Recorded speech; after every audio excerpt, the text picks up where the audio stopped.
Hello everyone, so today I got here is a Star Wars. This is the Lego set today. This is the Clone Troopers Battle Pack. Just so you know, it has 120 pieces, and then these are the characters, so that's pretty cool. A nice little setup here. It looks like some kind of cannon they're using, so that's pretty cool too. Then on the back here it shows more. Those are the characters and everything, so that's pretty cool. And there's the model number in case if you want to see it. And so what I'm going to do is I'm going to go ahead and open this up today and show you guys what's on the inside. Alright, just so you know, I'm not going to be doing any builds or anything like that. I'm just showing you guys this unboxing video for this Lego set today. So I'm going to go ahead and open this up now. Alright, there we go.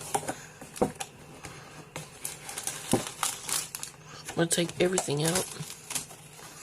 Okay, make sure nothing else in there. Okay, good. Alright, put that on the side.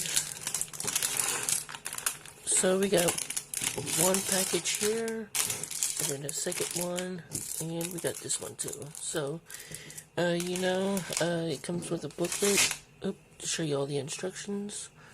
So that's pretty cool too. Show you all these instructions in this item today. But yeah, that's the Star Wars Lego set here for you today. It's this nice small box here today. So anyways, I think that's it today, and I want to say thanks for watching.